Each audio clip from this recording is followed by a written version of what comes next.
Do you know what one of my favourite art materials is? A rubbishy old cardboard box. Yeah, they're so versatile, you know. You can use the corners, you can use the flaps, you can tear off bits of the side. And where do I keep all my old art materials? In my rubbish cupboard, of course. Take a cardboard box as big as you can find and pull the top flap up on one side like that and the bottom flap out like that. Cut the whole of this side out and you'll have something that looks like that. Now, you could use that to make a little cupboard, but let's not mess around here. Let's go for the big one. Take the rest of the cardboard box and open it out flat like this. Now, this part will be the cupboard and these two flaps will be your cupboard doors. Now, to fill the cupboard, just take some assorted boxes and cartons that you're going to throw out in the rubbish and just lay them into position on your cupboard. First of all, onto what will be the bottom shelf, like that. And it's a good idea to use different types of cartons and boxes, different sizes, because you're going to be putting different things into your rubbish cupboard. And then do the top shelf, just putting them into position where you think the top shelf is going to be. And you notice here, I've just neatly trimmed the edges of the boxes, like that, so I can get things into them without hurting my fingers. And don't forget, if you're going to use plastic bottles, wash them out, otherwise they'll really pong. Now, when you've got your top shelf into position and you're happy with it, just draw a line underneath the boxes, like that, just to show you the position of your top shelf. And then move your boxes off your cupboard, top and bottom, and then put the rest of the detail of your cupboard in. So, OK, I'll complete that shelf. That's the top shelf.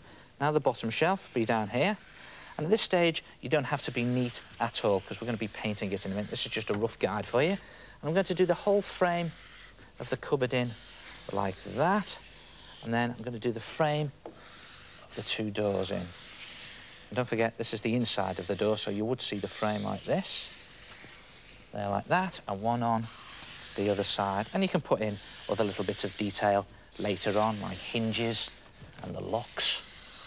And there it is, just a rough guide. Now, listen, this is very important. This area here and this area needs to be painted black or a very dark colour, because this is the back of the cupboard, and you want to make it look as if your cupboard has got depth.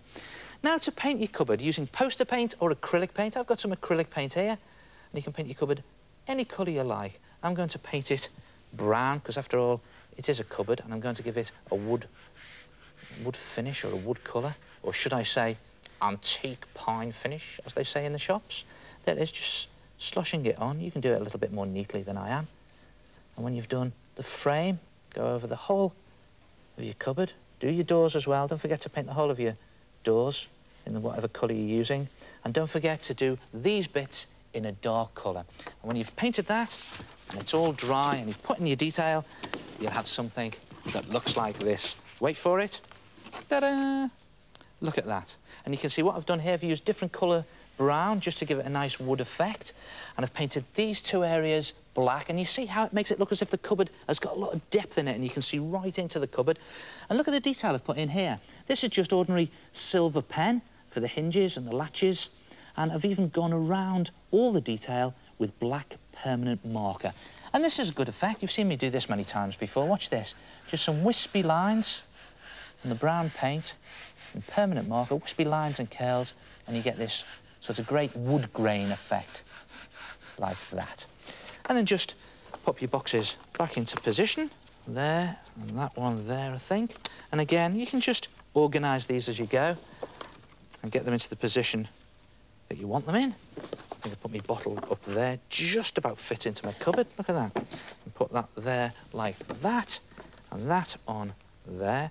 And then you can, if you want, put some more boxes on top of these boxes. If I pop that one onto there, like that, and then I just cut some boxes, the flat front of the boxes, and just slip them in the back, and it makes it look as if your shelves are really full and your cupboard is bursting with goodies. Again, I put another little box on top like that. When you're happy with the position of your boxes and cartons, just take a very strong glue, PVA glue or an all-purpose glue, and glue them into position.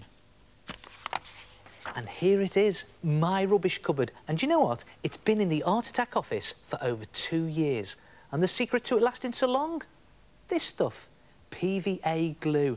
Now, once you've stuck all your boxes into position, you can, if you want to, cover the whole lot in a layer of PVA glue. Now, it'll look terrible when you've first done it, but then it'll dry see-through and it'll make all your boxes nice and strong. And what do I keep in my rubbish cupboard?